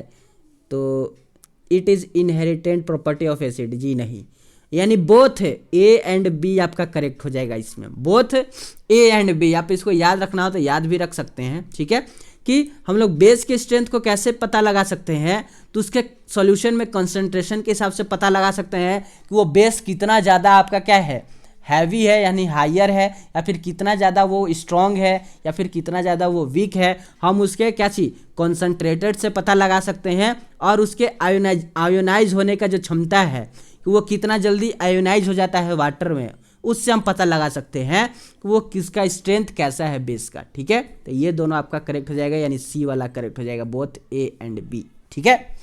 थर्ड है कि the acidic of barium hydroxide is, the acidic of barium hydroxide is, barium hydroxide का एसिडिक कितना है ये आपसे पूछा है। बेरियम हाइड्रोक्साइड का एसिडिक कितना है ये आपसे पूछा है, तो ये आप बता सकते हैं क्या, तो आप बता सकते हैं क्या। अरे भाई साहब सिंपल तो है, देखिए बेरियम हाइड्रोक्साइड क्या होता है, BaOH2 होता है, जिसमें हाइड्रोक्साइड का जो आपका जो ये है मॉलिक्यूल्स वो कितना है, 2 है। तो यही आपका क्या हो जाएगा, यही आपका एसिडिक हो जाता है, यही आपका क्या होता है एसिडिटी, सॉरी एसिडिक बोल रहे हैं, यही आपका एसिडिटी का वैल्यू हो जाता है, यानी 2 है तो आपका यही आपका एसिडिटी का वैल्यू हो जाएगा। 2 कहाँ है, बी वाले ऑप्शन में है, तब बी आपका करेक्ट हो जाएगा। फोर्थ क्वेश्चन क्या है, फोर्थ है कि which of the following is not an alkali, कौन सा जो है आपका अल्कली नहीं है। अरे यार अल्कली का मतलब क्या होता है, जो आपका वाटर में सोल्यूबल हो जाए, तो आपका NaOH हो जाता है, KOH हो जाता है, लिथियम हाइड्रोक्साइड भी हो जाता है, बचा क्या, CuOH2 आपका नहीं होता, क्योंकि इसमें OH का मात्रा जो है वो ज़्यादा है, 2 है, ठीक है, इसीलिए CuOH2 जो है वो आपका नहीं होता है अल्कली, ठीक है, ये बात आप ध्यान रखिएगा। चलिए तो इस तरह से हम लोगों ने 60 तक किया, अभी नेक्स्ट 61 पे बढ़ जाते हैं और देखते हैं हमारा 61 क्वेश्चन का पैसेज का क्या चीज क्वेश्चन और उसका सॉल्यूशन आपको कैसे करना है। चलिए मज़ा आ रहा है, मज़ा आ रहा है तो लाइक कीजिए, शेयर कीजिए। इस तरह के मज़ेदार क्लास, मज़ेदार आपको टॉपिक, मज़ेदार आपको क्वेश्चन बनाने के लिए आप अपने तरफ से एक लाइक, अगर नए हैं तो चैनल को सब्सक्राइब, और भी बहुत सा चीज़ जो आपको करना चाहिए वो आप कीजिए। आपके लिए सिर्फ यही आपके लिए करना है, आपको कोई फीस नहीं देना है, इस चैनल पे आपको पूरा चीज़ फ्री में पढ़ाया जा रहा है, ठीक है। तो चलिए नेक्स्ट क्वेश्चन पे बढ़ जाते हैं। 60 के बाद 61 पे आते हैं अब हम लोग। तो देखिए फ्रेंड 61 में भी वही है, आपको जो है इसमें पढ़ने लिखने का जो मतलब कि पैसेज पढ़ने का कोई ज़रूरत नहीं है। जो आता है आपको सबसे पहले क्वेश्चन पढ़िए, जो आता है उसको टिक कीजिए, नहीं आ रहा है क्वेश्चन तब आप जाइए किस पर, अपने पैसेज पे जाइए। लेकिन आप यहाँ पे ध्यान दीजिएगा, यहाँ पर जो है आप क्या कीजिए, ध्यान दीजिएगा कि यहाँ पे आपको question solution A solution B करके दे रहा है, जो कि आपको अभी पता नहीं है कि सोल्यूशन ए और सोल्यूशन बी है क्या। तो आप सबसे पहले पैसेज थोड़ा सा पढ़ लें और जो है जानकारी ले लें कि सोल्यूशन ए और सोल्यूशन बी क्या है उसके बारे में, ठीक है। तो देखिए यहाँ पर आपका कहाँ है सोल्यूशन है, देखिए pH scale can be use for determine the strength of the acid basis as well the basic solution, ठीक है, ठीक है। ये सब चीज़ जो आपको नॉर्मल तो पता ही होता है, ठीक है। pH स्केल के बारे में बात कर रहे हैं यहाँ पर। फिर उसके बाद P in P H stand for potence. अच्छा, ये सब सारा चीज़ 0 से 14 तक होता है, ठीक है। As a new day p H meter is use to measure the value of p H. ये सब चीज़ आपको पता है, प्रीवियस ईयर में p H papers were use to the range of the p H. ये सब चीज़ में आपको सिर्फ सोल्यूशन है, सोल्यूशन बी के बारे में जानना है कहाँ दिया है, ठीक है। P H equal to it is hydroxide ion, ठीक है। उसके बाद 10 times as acidic p H in the इतना, ठीक है भाई साहब। ये रहा, देखिए यहाँ, consider the two solution A and B having p H value 3 and 9.5। अब देखिए यहाँ पर 3 जो है वो सोल्यूशन ए के लिए बोल रहा है कि जो सोल्यूशन ए है उसका पी एच वैल्यू 3 है। अब 3 है तो वो कैसा सोल्यूशन होगा, वो एसिडिक सोल्यूशन होगा। 3 है तो कैसा सोल्यूशन होगा, वो एसिडिक सोल्यूशन होगा। क्यों? क्योंकि 0 से लेकर 7 के अंदर तक में आपका कैसा सोल्यूशन होता है, वो सारा एसिडिक होता है। और 7 से लेकर 14 तक में आपका कैसा सोल्यूशन होता है, तो आपका बेसिक सोल्यूशन होता है। तो आपको यहाँ से एक चीज़ पता चल गया कि सोल्यूशन ए जो है वो एसिडिक है, और सोल्यूशन बी जो है वो 9.5 दिया उसका पीएच, यानी कि वो कैसा है, वो बेसिक सोल्यूशन है। चलिए यहाँ तक हम लोग पता कर लिए, अब आगे आ जाते हैं क्वेश्चन पे। क्वेश्चन कह रहा है कि which solution will turn phenolphthalein from colourless to pink. Colourless से पिंक में कौन सा सोल्यूशन जो है वो आपको कर देगा? क्या सोल्यूशन ए? सोल्यूशन ए का मतलब है क्या, एसिडिक सोल्यूशन। सोल्यूशन बी यानी कि क्या बेसिक सोल्यूशन जो है वो फिनोल्फथालीन जो इंडिकेटर होता है उसको क्या कर देगा, कलरलेस टू पिंक कर देगा। ये बताइए यहाँ पे क्या जो है वो करेक्ट होने वाला है, जल्दी बताइए क्या होगा, कि बोथ दोनों होगा? हाँ, बेसिक सोल्यूशन। बेसिक सोल्यूशन में जो है फिनोल्फथालीन को जो है क्या कीजिएगा, जब आप उसको टर्न्स कीजिएगा, ठीक है, उस पर डालिएगा ये बेसिक सोल्यूशन फिनोल्फथालीन पे, तो वो क्या करेगा, वो पिंक कलर, कलरलेस से कैसा पिंक कलर का जो है वो अपना नेचर शो करेगा। कलरलेस से कैसा पिंक कलर का नेचर जो है अपना शो करेगा। सो यानी कि वो कैसा है, वो बेसिक इन नेचर हो जाएगा, ठीक है। तो आपका यहाँ पे कौन सा करेक्ट है, बी वाला करेक्ट हो जाएगा। उम्मीद है आपको समझ में आ गया होगा। चलिए आगे बढ़ जाते हैं। आगे आपका क्या है कि which of the following substance would have pH less than 7। किसका जो है लेस देन 7 पीएच होता है। अब लेस देन 7 का मतलब हुआ कि 7 से छोटा, 7 से छोटा का मतलब एसिडिक होना चाहिए, ठीक है। अब खुद से बताइए यहाँ पे एसिडिक कौन है, क्या सॉप एसिडिक होता है क्या? नहीं, ये तो बेसिक होता है। क्या वाटर एसिडिक होता है क्या? नहीं, ये तो न्यूट्रल होता है। क्या विनेगर होगा क्या? जल्दी बताइए, क्या विनेगर होगा? क्या विनेगर होगा? जल्दी बताइए, देखते हैं आपका क्या कहते हैं आप, जल्दी। हो गया? हो गया? Yes, good good. यहाँ पे जो है विनेगर जो है वो आपका क्या हो जाएगा, करेक्ट हो जाएगा। विनेगर क्या हो जाएगा, करेक्ट। क्यों? क्योंकि 7 से लेस देन जो है वो आपका विनेगर ही होता है। 7 से लेस देन जो है वो आपका विनेगर ही होता है। विनेगर को आप एसिटिक एसिड भी बोल सकते हैं। विनेगर को जो है विनेगर, विनेगर, विनेगर ये कैसा सोल्यूशन होता है, ये एसिटिक एसिड का सोल्यूशन होता है। एसिटिक एसिड का ही सोल्यूशन होता है।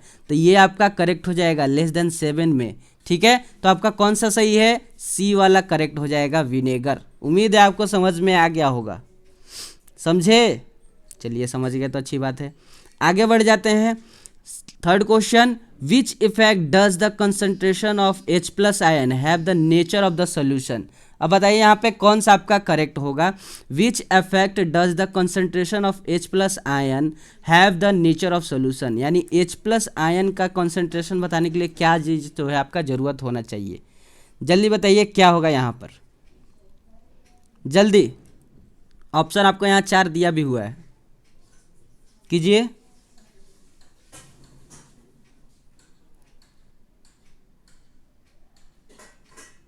हो गया?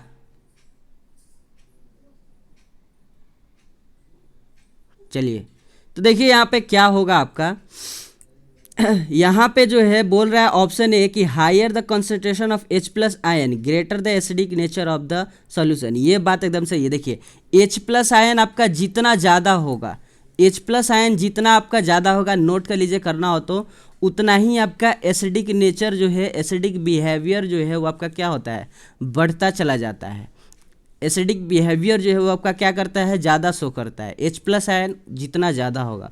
और वहीं पर बेसिक के लिए OH माइनस आपका जितना ज़्यादा होगा, OH माइनस का कंसंट्रेशन जितना ज़्यादा होगा, उतना ही वो सॉल्यूशन आपका कैसा होगा, बेसिक नेचर का होगा, उतना ही वो स्ट्रॉन्ग बेस होगा। ये बात आप ध्यान रखेंगे, ठीक है। तो यहाँ पे ए ऑप्शन आपका करेक्ट हो जाएगा। बी वाला पे बोल क्या रहा है उसको देख लेते हैं कि higher the concentration of H plus ion greater the basic nature. ये कैसा हो सकता है, OH माइनस अगर बोलता तो समझ जाते, लेकिन यहाँ पे H प्लस आयन का हायर कॉन्सेंट्रेशन में बेसिक बोल रहा है, गलत है एकदम। Concentration of H plus ion does not effect the nature of solution, ये बात एकदम गलत है और नॉन ऑफ दिस आपका होगा नहीं, ए वाला आपका करेक्ट हो जाएगा। चलिए आगे देख लेते हैं। आगे देखते हैं 4 और 5th क्वेश्चन। ये क्वेश्चन आप याद कर लीजिएगा इसको, ठीक है। अगर आप नहीं पढ़े हैं तो ऐसे पीएच स्केल में पढ़ाया जाता है, ठीक है। तो pH of the solution is defined as expression, किस एक्सप्रेस से जो है आप जो है पीएच स्केल का सॉल्यूशन को डिफाइन करते हैं, जल्दी बताइए। किस एक्सप्रेशन से जो है आप पीएच स्केल को जो है वो डिफाइन करते हैं।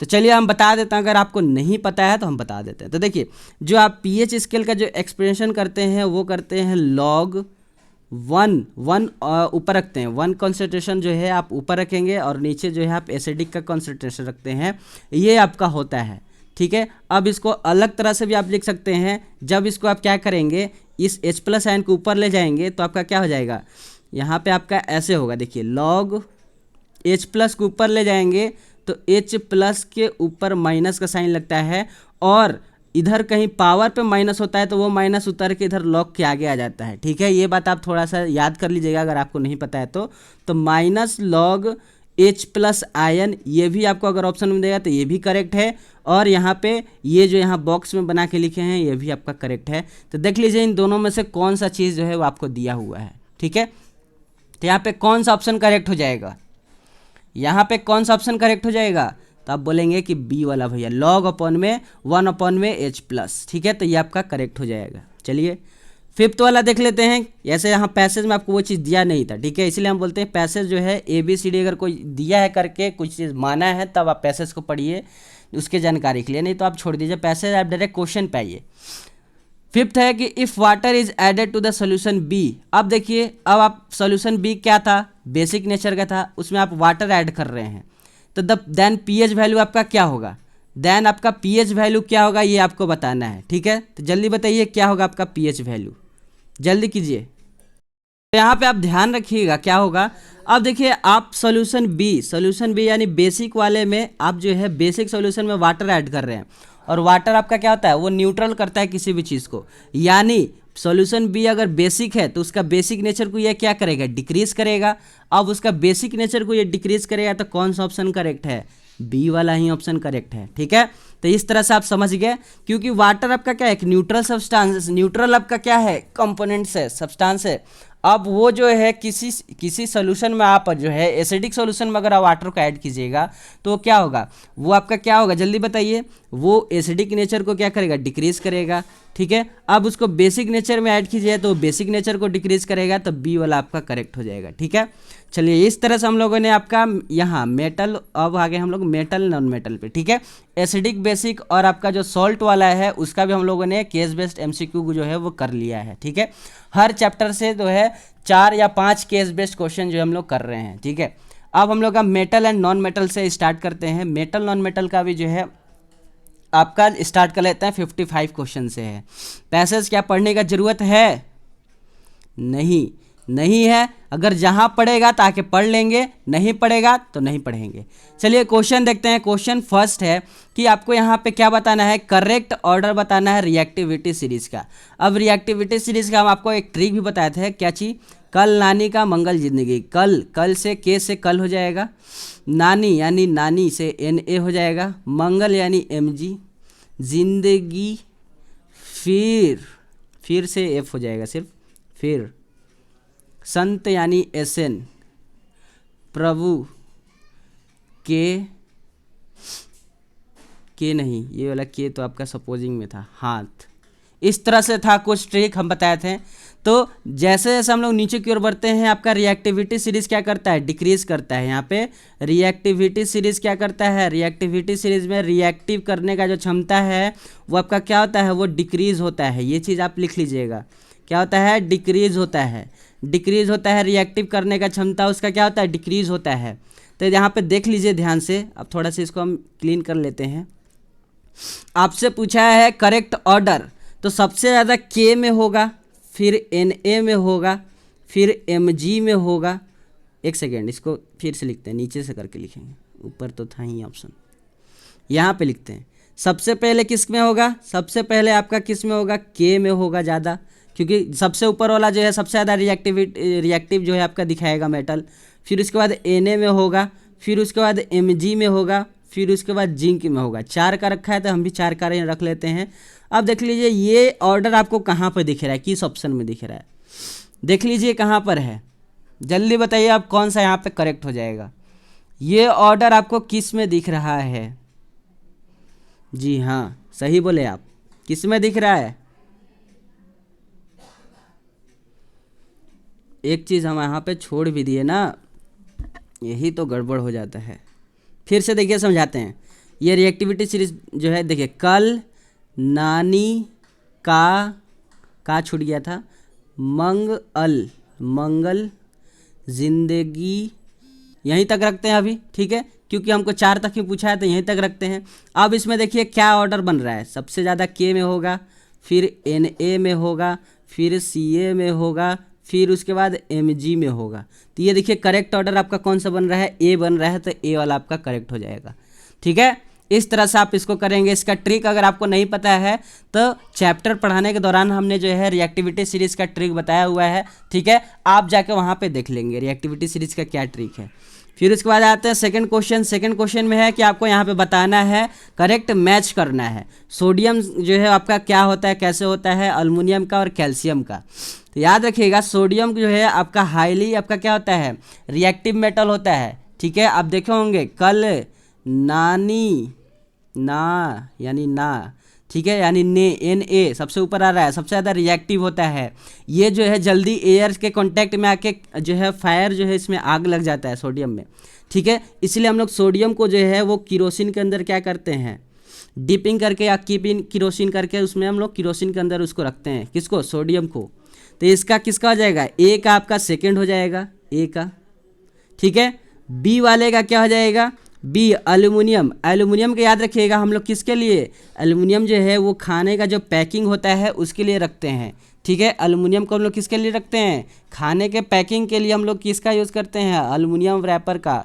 ठीक है, तो याद रखिएगा हम लोग किसका यूज़ करेंगे, यानी बी का क्या हो जाएगा, बी का 3 हो जाएगा। तो बचा क्या, सी, सी का क्या हो जाएगा, सी का 1 हो जाएगा। तो देख लीजिए कौन करेक्ट है, बी का 2, सॉरी ए का 2, बी का 3, ए का 2, बी का 3, सी का 1। बी वाला ऑप्शन हमको लग रहा है करेक्ट, और बी ही वाला आपका जो है वो करेक्ट हो जाएगा। उम्मीद है आप समझ गए होंगे कि कैसे जो हम लोगों ने इसको सॉल्व किया, समझ गए। चलिए, तो अच्छी बात है, समझ गए। तो नेक्स्ट क्वेश्चन है, why we are ornamentals of golds and silver. जो गोल्ड्स और सिल्वर का जो हम लोग पहनते हैं गहना है ना, ठीक है, जो औरतों लोग पहनती हैं, तो वो क्यों जो है हम लोग जो है गोल्ड का ही या फिर सिल्वर का ही जो हम लोग पहनते हैं, और किसी मेटल का क्यों नहीं पहनते हैं। क्या वो ज़्यादा मतलब महंगा है और हमको रिच देखने के लिए पहनना है हमको, क्या वो ज़्यादा रिएक्टिविटी सीरीज जो है शो करता है इसलिए, या फिर लिस्ट रिएक्टिविटी शो करता है इसलिए, या फिर कोई नहीं। जल्दी बताइए इसमें से कौन सा करेक्ट होगा। तो याद रखिएगा फ्रेंड, जो आपका गोल्ड है, ठीक है, याद रखिएगा क्या कि जो आपका गोल्ड है, एक सेकेंड रुकिएगा,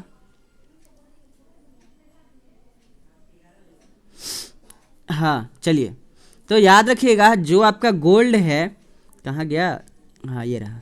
याद रखिए जो आपका गोल्ड है वो आपका लीस्ट रिएक्टिव मेटल होता है। कैसा होता है, लीस्ट रिएक्टिव मेटल होता है गोल्ड आपका। ये चीज़ आप ध्यान रखिएगा। तो आपका सी ऑप्शन जो है वो आपका क्या हो जाएगा, करेक्ट हो जाएगा कि least reactive metal gold and silver. उम्मीद है ये चीज़ आप समझ गए होंगे। इसीलिए इस और लिस्ट रिएक्टिव मेटल जो होता है, लिस्ट रिएक्टिव मेटल जो होता है वो उस पर आपको क्या होता है, उस पर कोरोजन भी जो है यानी जंग भी जो है वो आपका नहीं लगता है। ठीक है, ये चीज़ आप ध्यान रखेंगे। तो सी वाला आपका क्या हो जाएगा, पूरी तरह से करेक्ट हो जाएगा। फिफ्थ वाला देखते हैं कि the gas evolved by the scaled lime is called, आपका क्या होगा, वो कौन सा गैस जो है इवॉल्व होता है, कौन सा गैस जो है, किस तरह का गैस जो है स्केल्ड लाइम रिएक्शन में जो है वो आपका क्या होता है, इवॉल्व होता है, ये आपको बताना है।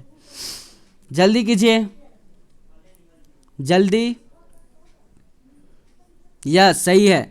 गैस कौन सा, CO2 गैस जो है आपका निकलता है, और CO2 गैस का नेचर कैसा होता है, एसिडिक इन नेचर होता है, ये बात आप ध्यान रखिएगा। यानी बी वाला करेक्ट हो जाएगा, एसिडिक इन नेचर। ठीक है, चलिए नेक्स्ट आगे देख लेते हैं। 56 क्वेश्चन, 56। ठीक है, अब देखिए यहाँ पर 56 का फर्स्ट क्वेश्चन, क्या पैसेज पढ़ना है हमें, जी नहीं, जब काम पड़ेगा तब पढ़ेंगे, नहीं तो हम लोग ऐसे आगे बढ़ते चले जाएंगे। अब बताइए मेटल जनरली क्या होता है, रिड्यूसिंग एजेंट, ऑक्सीडाइजिंग एजेंट, या दोनों, या फिर कोई नहीं। बताइए जल्दी, मेटल आपका जनरली क्या होता है, जल्दी कीजिए। यस, मेटल जो है जनरली रिड्यूसिंग एजेंट की तरह काम करता है। क्यों काम करता है रिड्यूसिंग एजेंट की तरह, क्योंकि इसका जो टेंडेंसी है, मेटल का टेंडेंसी ये है कि ये हमेशा अपना एक इलेक्ट्रॉन या फिर एक से ज़्यादा इलेक्ट्रॉन, यानी वो अपना एक जो है इलेक्ट्रॉन को क्या करते रहता है, डोनेट करते रहता है, किसी को देते रहता है। तो ये देना यानी ये किसी को अपना इलेक्ट्रॉन दे रहा है, यानी वो अपने आप को क्या करवा रहा है, वो अपने आप को क्या करवा रहा है, ऑक्सीडाइज्ड करवा रहा है। और जो ऑक्सीडाइज कराता है वही आपका रिड्यूसिंग एजेंट की तरह काम करता है। ठीक है, ये बात आप ध्यान में रखेंगे तो आपका कौन सा करेक्ट हो जाएगा, रिड्यूसिंग एजेंट है। मेटल जनरली आपका रिड्यूसिंग एजेंट की तरह काम करता है। Next, the most abundant metal in the earth crust, earth crust पे सबसे ज़्यादा आपको एबंडेंट मेटल ये तो आपको पता ही होना चाहिए क्या है, एल्यूमिनियम जो है आपका करेक्ट हो जाएगा, सी जो है आपका करेक्ट हो जाएगा। अब आप हमको क्या यहाँ पे बताएंगे कि सेकेंड मोस्ट जो है आपका एबंडेंट जो है आपका जो मेटल है अर्थ क्रस्ट पे वो कौन सा है, बताएंगे सेकेंड आपका कौन सा है। तो याद रखिएगा सेकेंड जो है आपका एबंडेंट मेटल अर्थ क्रस्ट पे आपका आयरन होता है। क्या होता है, आयरन, Fe जिसको आप बोलते हैं। ठीक है, ये चीज़ आप ध्यान में रखेंगे। चलिए next question, the metal that reacts with cold water is, cold water से कौन सा मेटल रिएक्ट करता है, जल्दी बताइए। कोल्ड वाटर से कौन सा मेटल जो है वो आपका रिएक्ट करेगा, जल्दी। हो गया, यस सही है।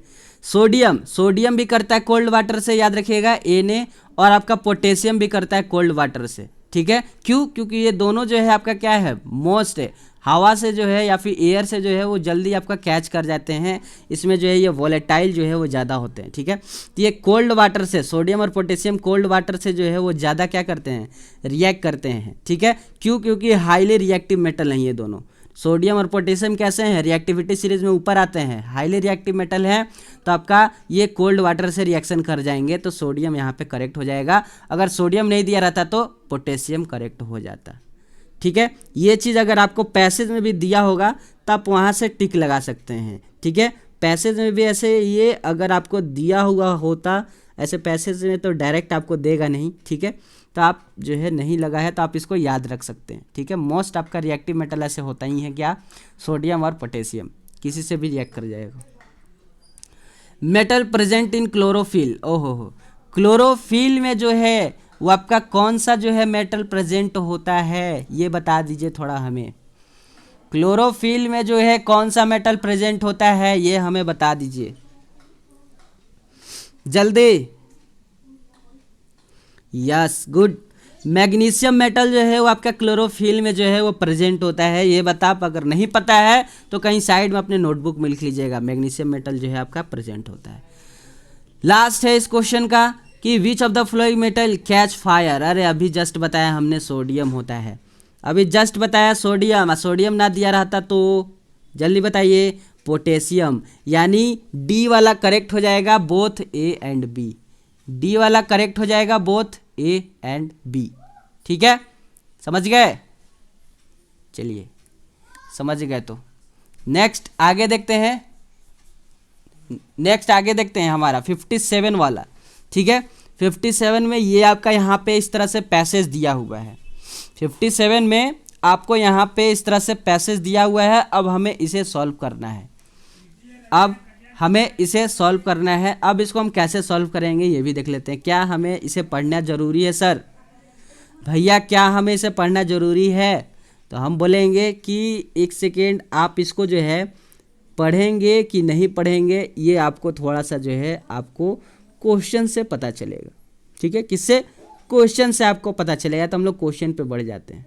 चलिए, फर्स्ट क्वेश्चन है copper displace with the following metals of the salt solution. Salt solution में कॉपर किसको डिस्प्लेस करेगा? तो याद रखिए ZnSO4। ऐसे आप इसको छोड़िए, कॉपर ना, अब कॉपर है तो रिएक्टिविटी सीरीज को आप याद कीजिए।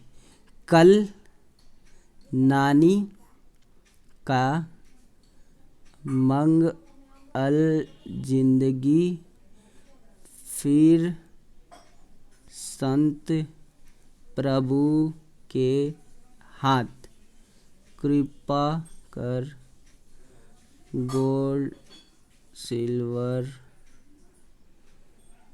ये सब दें। ठीक है, चलिए इतना ही रखिए। इसके आगे का भी जो है आपका 2-3 है, आपको इतना ही रखिए। ये आपका रिएक्टिविटी सीरीज जो है, आप इसको कुछ ट्रिक से याद रख सकते हैं। नहीं ट्रिक पता है कोई बात नहीं, आप जाके देख लीजिएगा, क्लास में आपको बताया गया सारा चीज़।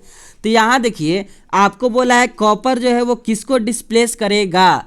कॉपर जो है वो किसको डिस्प्लेस करेगा, जल्दी बताइए। सॉरी, कॉपर डिस्प्लेस कर रहे हैं। कॉपर का जो सॉल्ट सॉल्यूशन है, यानी CuSO4 मान लेते हैं सपोज डैट कि ये कॉपर का सॉल्ट सॉल्यूशन है। अब इस कॉपर को डिस्प्लेस करने वाला कौन सा मेटल है, ये आप हमें जल्दी बताइए। कॉपर को डिस्प्लेस करने वाला कौन सा मेटल है?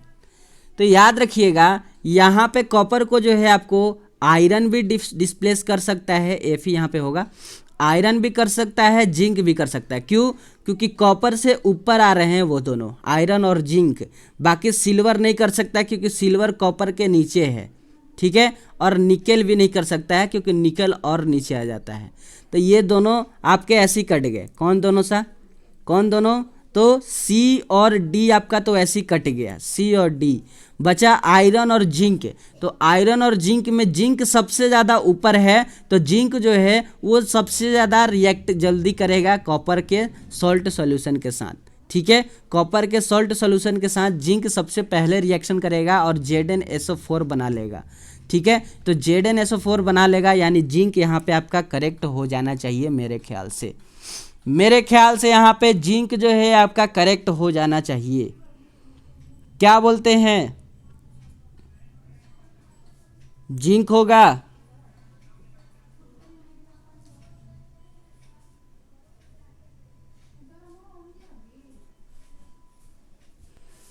क्या होगा? यस, ठीक है, तो यहाँ पे जिंक आप लगा लेंगे करेक्ट। नेक्स्ट देखें, नेक्स्ट है which of the following oxides are decomposed with difficulty. कौन सा जो है ऑक्साइड जो है डिफिकल्टली डिकम्पोज यानी टूटेगा।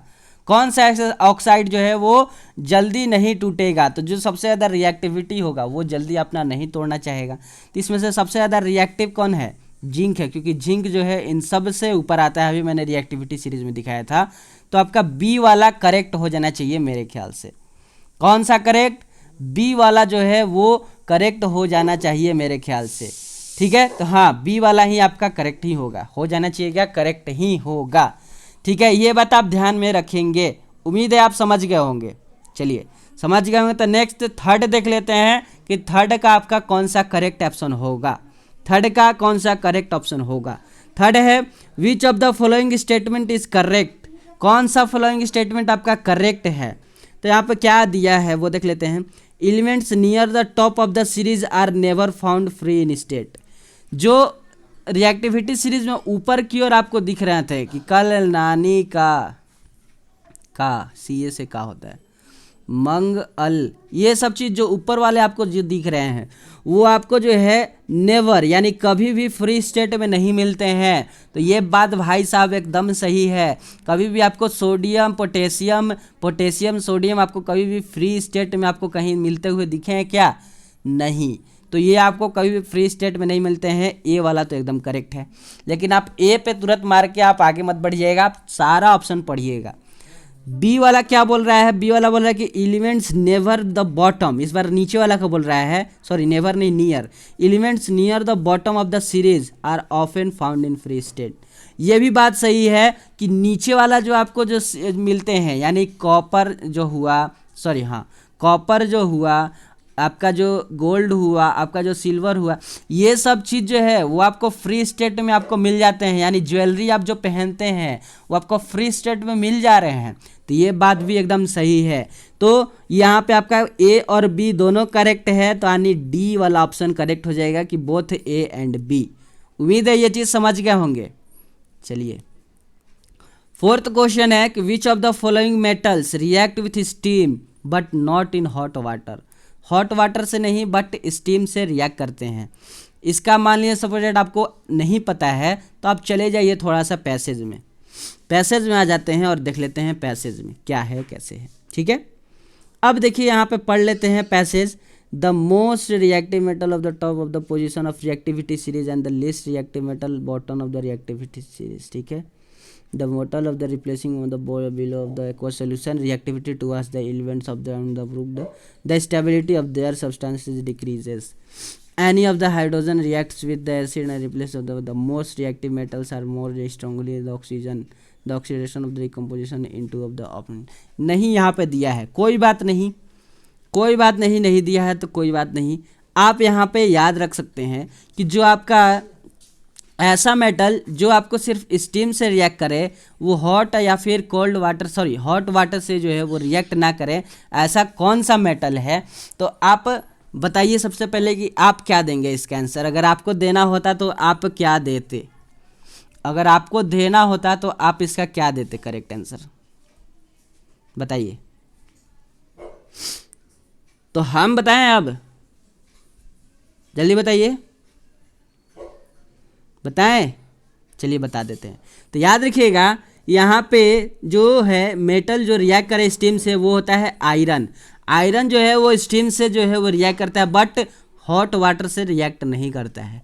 ठीक है, और आयरन जब स्टीम से रिएक्ट करता है तो एक चीज़ आप याद रखिएगा आगे की जानकारी के लिए कि वो हमेशा मेटल ऑक्साइड में मेटल ऑक्साइड फॉर्म करता है, मेटल ऑक्साइड। और प्लस में आपका एक और चीज़ निकलता है जो आपको नॉर्मली पता होता है, H2 गैस। ठीक है, तो आयरन जो है आपका क्या करता है, स्टीम के साथ रिएक्ट करके metal oxide plus H2 gas का जो है फॉर्मेशन करता है। ठीक है, अब चलिए नेक्स्ट आगे बढ़ जाते हैं। इसका आप याद रखना है तो रख सकते हैं कि स्टीम से कौन मेटल रिएक्ट करता है, तो आयरन। ठीक है, ये चीज़ आप अगर याद रखना हो तो याद रख सकते हैं। नेक्स्ट फिफ्थ क्वेश्चन है कि मेथड बताइए कि मेटल जो प्रेजेंट होता है किसी भी चीज़ में तो वहाँ से निकालते जो हैं उस मेथड को कहते क्या हैं। तो याद रखिएगा ड्यू टू जो आपका जो जिससे आप निकालते हैं किसी भी मेटल को मेथड से, किस मेथड से निकालते हैं, टॉप ऑफ द सीरीज़ के जो मेटल हैं उसको आप इलेक्ट्रोलाइटिक रिफाइनिंग से आप उसको निकालते हैं। कौन से? इलेक्ट्रोलाइटिक रिफाइनिंग से जो है आप उसको निकालते हैं। ये बात आप याद रखेंगे। ठीक है, चलिए तो कौन कौन से मेटल हैं ऐसे इलेक्ट्रोलाइटिक रिफाइनिंग से निकालने वाले, तो याद रख सकते हैं सोडियम है, मैग्नीशियम यानी रिएक्टिविटी सीरीज में जो आपको ऊपर दिख रहे हैं वो सारे मेटल, कैल्शियम है, ठीक है, पोटेशियम है, ये सारे चीज़ आपको इलेक्ट्रोलाइटिक रिफाइनिंग से जो हम लोग इसको एक्सट्रैक्ट करते हैं, निकालते हैं। फिर इसके बाद क्वेश्चन क्या है, क्वेश्चन नहीं है क्या, खत्म, इतना ही क्वेश्चन था। वाह, यानी आपका ख़त्म हो चुका है दोस्तों। आपका जो है यहाँ पे ये पूरी तरह से हम लोगों ने कंप्लीट कर लिया क्या चीज़, मेटल नॉन मेटल का भी। मेटल नॉन मेटल में सिर्फ 3 ही आपका जो है केस बेस्ड एमसीक्यू था। तो याद रखिएगा फ्रेंड, आपका जो है हम लोगों ने इतने बढ़िया से जो है हम लोगों ने case based MCQ metal non metal का, प्लस में आपका किसका, प्लस में हम लोगों ने किया आपका एसिड बेस सॉल्ट का, और प्लस में हम लोगों ने किसका किया, जल्दी बताइए, chemical equation and chemical reaction का जो हम लोगों ने किया है, यानी 3 चैप्टर का जो हम लोगों ने काफ़ी अच्छी तरीके से जो है वो कंप्लीट कर लिया है केस बेस्ड एमसीक्यू। अब मुझे नहीं लगता है कि आपको जो है केस बेस्ड एमसीक्यू में कोई दिक्कत होगा। अगर कोई दिक्कत है तो आप कमेंट कर दीजिएगा, एक क्लास और आपका लग जाएगा केस बेस्ड एमसीक्यू में। बाकी तो आपका प्रैक्टिस सेशन चल ही रहा है, ठीक है, तो आप उसके साथ जुड़े रहिएगा और याद रखिएगा आपका साथ रहेगा तभी हम लोग और बेहतर तरह से जो है अपना क्लास को जो है वो लाने का कोशिश करेंगे। बाकी आपको ये कंटेंट कैसा लगा, अगर आपको इसका पीडीएफ चाहिए तो आपको जो है डिस्क्रिप्शन बॉक्स में टेलीग्राम लिंक का चैनल जो है वो आपको दिया हुआ है, प्लस में हमारा वेबसाइट का जो है लिंक है वहाँ पे भी आपको मिल जाएगा। टेलीग्राम चैनल है हमारा, वहाँ पे भी आप जाके देख सकते हैं, आपको मिल जाएगा। प्लस में व्हाट्सएप ग्रुप भी है, आप वहाँ पे भी ज्वाइन हो सकते हैं, ठीक है। तो ये सारी चीज़ आपको डिस्क्रिप्शन में मिल जाएगा। और भी अदर क्लासेस का अगर इन्फॉर्मेशन लेना है तो आपको डिस्क्रिप्शन में प्लेलिस्ट बना हुआ है सुपर 40 बैच का, और भी अदर जो क्लास चलते हैं उसका भी आपका प्लेलिस्ट बना हुआ है, आप वहाँ पे जाके चेक कर सकते हैं, ठीक है। तो मिलते हैं नेक्स्ट क्लास में, तब तक के लिए जय हिंद, पढ़ाई करते रहिए, all the very best, bye bye friend.